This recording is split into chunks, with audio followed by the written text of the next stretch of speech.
Vale, buenos días. Yo soy David Concha, pertenezco al grupo Educafora de Innovación Docente de la Universidad Rey Juan Carlos, cuyos componentes ven ahí, y voy a presentarles un trabajo sobre la evaluación automática de preguntas abiertas en el aula. ¿Vale? La idea del trabajo es facilitar la interacción entre el profesor y el alumno, ya que eso suele facilitar o suele haber un mejor aprovechamiento de las sesiones de aprendizaje por parte del alumno, pero además le permiten al profesor tener una respuesta inmediata de cómo se están aprovechando las clases o el aprendizaje por parte del alumno.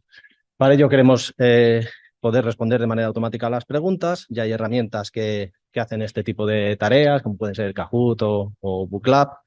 Eh, y ya hay estudios que demuestran que este tipo de herramientas facilitan el aprendizaje, además de tener un feedback positivo de cara a cómo los alumnos perciben las clases. El problema de estas herramientas es que se suelen basar en preguntas de tipo test, que tiene la ventaja de que se corrigen automáticamente bastante fácil. El problema es que la evaluación suele ser imprecisa. Imprecisa en el sentido en el que no todas las respuestas que dan los alumnos se basan en su conocimiento. Hay ciertos elementos estocásticos, ¿no? Eh, por otra parte, las preguntas abiertas sí que nos pueden dar un poco más de conocimiento de cómo aprenden los alumnos. El problema es cómo corregirlas. Hay toda una línea de investigación sobre la corrección de preguntas abiertas que suelen basarse en el procesamiento del lenguaje natural, pero estas técnicas suelen hacer modelos específicos para un lenguaje o para una temática. Lo que nosotros proponemos es el uso de chatbots, de la inteligencia artificial, ChatGPT, que conoceremos algunos, para poder corregir de manera automática estas preguntas abiertas. Consiste en usar este tipo de chatbot para preguntarle sobre cómo valoraría una respuesta a una pregunta abierta. Y como estos chatbots están pensados para hacer este tipo de interacción, de preguntas-respuestas, pues obtener de ahí una calificación. ChatGPT, para el que no lo conozca, es eso, un chatbot, alguien a quien yo le puedo preguntar y mantener cierta conversación, pero que tiene cierta información contextual, además de conocimiento, un vasto conocimiento de distintos temas. Y entonces la idea es utilizar esto, preguntarle sobre una respuesta a una pregunta y que nos valore de manera positiva o negativa. El estudio experimental se centra en la asignatura de procesadores gráficos avanzados, una asignatura de informática que tiene una gran cantidad de conceptos que, si bien son sencillos, están muy interrelacionados. Es bastante complejo en cuanto a la parte teórica, pero que además tiene una parte de programación, entonces nos permitirá hacer distintos tipos de preguntas. Los datos del conjunto de datos sobre quién hemos probado esta tecnología, 37 alumnos, 3 tipos de preguntas, que veremos que son notablemente distintas, preguntas abiertas, pero de tipología distinta. Y en total hemos recabado 111 respuestas que hemos comparado, la respuesta o la corrección que da ChatGPT con la que damos nosotros. En cuanto a la tipología de las preguntas, hay una primera pregunta que es abierta, se pregunta sobre algún concepto, alguna relación de conceptos, y el alumno tiene que responder. La segunda está relacionada con código de programación, pero podría ser ejercicio y demás, en el que se plantea un ejercicio resuelto que contiene errores y que identifique esos errores. Y la tercera pregunta, pues ya es pedirle con una pregunta abierta un código de error. A la hora de usar estos chatbots es muy importante la forma en la que interactuamos con ellos, lo que se llama el prompt o la pregunta que le hacemos o cómo la elaboramos. Entonces nosotros hemos ido desarrollando este tipo de cómo hacerle la pregunta correcta al chatbot para que nos dé la solución que esperamos. En concreto, a la pregunta del chatbot le hemos añadido ciertos datos. Le hemos añadido primero un rango de la nota para poder comparar la nota que da el profesor con la del chatbot, porque no todas las preguntas se valoran de 0 a 10. Hay preguntas cortas que se valoran de 0 a 1 o que están discretizadas en varios rangos de correcto, incorrecto o inadecuado o demás.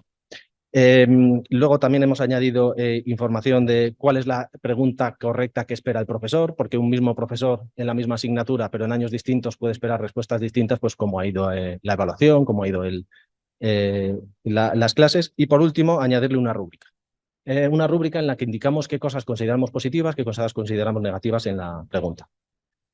En cuanto a resultados, se ve que las preguntas que hacemos al chatbot, en las que incluimos la rúbrica, han obtenido mejor resultado que el resto. Es bastante claro porque decimos cómo queremos que se valore la pregunta.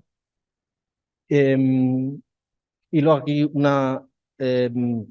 los resultados, las diferencias entre la calificación que dio el profesor y la calificación que ha dado el chatbot. Debería de ser casi todo más cercano a la izquierda, aunque si vemos ahí en la segunda pregunta no ocurre, no es así, hay un par de errores, aunque ahora lo identificaremos en otras gráficas. En cuanto a la primera pregunta, que es una pregunta abierta, clásica, de como cualquier asignatura, funciona extraordinariamente bien. En el resto de preguntas, como no está más relacionado con código, hay ciertas discrepancias, normalmente porque la rúbrica no es muy precisa. Mejorando la rúbrica solemos mejorar la diferencia con la calificación que nos da el chatbot. Esta es una distribución de las respuestas con respecto al chatbot y se ve que, por ejemplo, en la pregunta 2, que es de detección de errores, aunque es una pregunta abierta, es bastante binaria. O está muy bien o está muy mal. No hay una clasificación clara. Y el chatbot intenta dar una respuesta que suele seguir una normal un poco más, una distribución normal. Habría que estudiar si esa distribución normal que nos da el chatbot es mejor incluso que la del profesor, e incluso se han detectado pequeños errores en la corrección por parte del profesor. O sea que hay ciertos errores de diferencia entre lo que dice el chatbot y lo que dice el profesor, que no se deben a que el chatbot lo haya hecho mal, sino que el profesor no corrigió con el mismo criterio, con la misma fiabilidad. En cuanto a conclusiones, los resultados son prometedores. Sí que parece que los chatbots funcionan para preguntas abiertas, pero son muy dependientes de cómo se haga la pregunta, en especial de cómo se le asigne la rúbrica. Tenemos que ampliar la experimentación y nuestra idea es desarrollar una herramienta que nos permita, pues tipo Booklab o este tipo de herramientas, poder hacer preguntas abiertas en el aula, que los alumnos contexten, que reciban un feedback automático por parte del chatbot y el profesor solo tenga que corregir pues, las que sean más extremas o las que sean completamente incorrectas y demás. Habrá que ampliar el número de conjunto de datos, ya que a extenderlo a otro tipo de preguntas, otro tipo de temáticas, pero como son preguntas abiertas, no creo que haya mucha diferencia en cuanto a las preguntas abiertas. En las que sean algo más técnicas, pues puede haber alguna diferencia.